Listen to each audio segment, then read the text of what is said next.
তাদের সাথে ৩ মাস আগে পূর্বের একটা গ্যাঞ্জাম ছিল, আমাদের মহিলাদেরকে উত্ত্যক্ত করছে। এই জন্য লক্ষণকারী রাস্তার মাথায় বইয়া একটা গ্যাঞ্জাম হয়েছিল, কথা কাটাকাটি হয়েছে।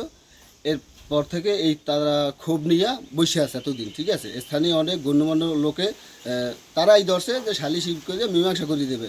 পরে তারা আরও বসে না, তাদের এক জামাই আছে ঢাকায়, সরকারি দলের উচ্চ পর্যায়ের নেতাদের সাথে উঠা বসা করে বিদায় সে বলছে যে তোরা মারবি, মারিয়ে হাড়গোড় ভাঙিয়ে দিবি, ঠিক আছে, সব লিড দিব আমি। তার নাম হচ্ছে জুয়েল, ঠিক আছে। সে নাকি ঢাকায় স্বেচ্ছাসেবক দলের রাজনীতি করে, ঠিক আছে।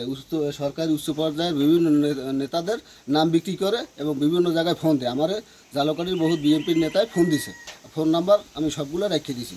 তারপরে রবিবার দিন ওইবারই একজন মৃত ব্যক্তির মিলেতে দাওয়াত খাইতে গেছি। দাওয়াত খাইতে আইসা আমি এই জায়গাটায় বসছি, যে কারেন্ট গেছে এই জন্য আমি একটা পাটি লাইছি বাতাসে এই জায়গায় বসছি। এই কারণে আমি বসছি কেন, যে গরম লাগে, কারেন্ট আসলে আমি ঘরে চলে যাব। তারপর ওই ঘরে রুহুল আমিনের একটু ছেলে আছে, ও এখানে 2-3 বার সাইকেল চালাই গেছে, ওর কোনো অসুবিধা হয় নাই। আর ওই ঘরে আলামিনের ছেলে, ও সোজা আমার ছেলে আমার কোলে বসা, আমার ছেলের পায়ের উপরে পাড়া দিয়া ও সোজা হাইটে আইছে। আমি জিজ্ঞেস করছি যে তুই এই জায়গাটা পাড়া দিলি কে, পাড়া দেওয়ার জায়গা কি আর নাই? ও বলছে আমি খাল বের ভাঙ্গি আমু, আমি সোজা আমু, তুই জায়গা বইছো কা, ওটা পোতের মাঝখানে তুই বইছো কা। এই কইছি যে তুই ছোটো মানুষ গেড়িতে এই কথা কও, কাম তোর গেড়ি মোড়াই দেওয়ার, আমি এই কথা বলছি।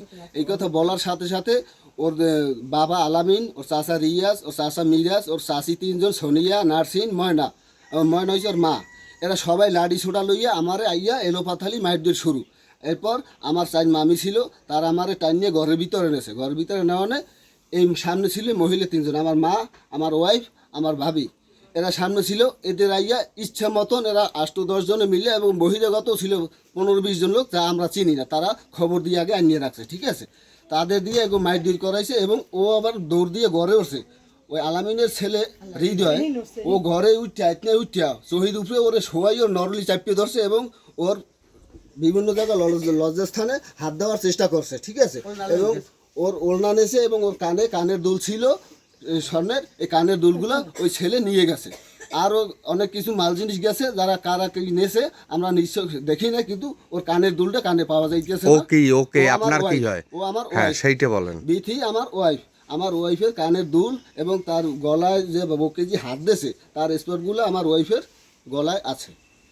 এরপর আরও লোকজন আসছে, ঠিক আছে। লোকজনে আমাদের ঘরের ভিতরে বাইরে দেয়, ওরা সবাই আমার ঘরের সামনে দাঁড়াইয়া তারপর বাজেভাবে আইনি ব্যবস্থা নেই নেয়। কেন তাদের যে একজন জামাই আছে নাম জুয়েল, সেই জুয়েল বলছে যে আমাদের সরকারি উচ্চ পর্যায়ের লোকের সাথে উঠা বসা আছে, ঠিক আছে। কেস মামলা যা হলে থানা পুলিশ করলে এগুলো সব আমি ট্যাকেল দেবো, তোরা নির্ভয় থাক। আমি এই ভয়তে এখন পর্যন্ত কোনো আইনি সেই প্রক্রিয়ায় যাইনি।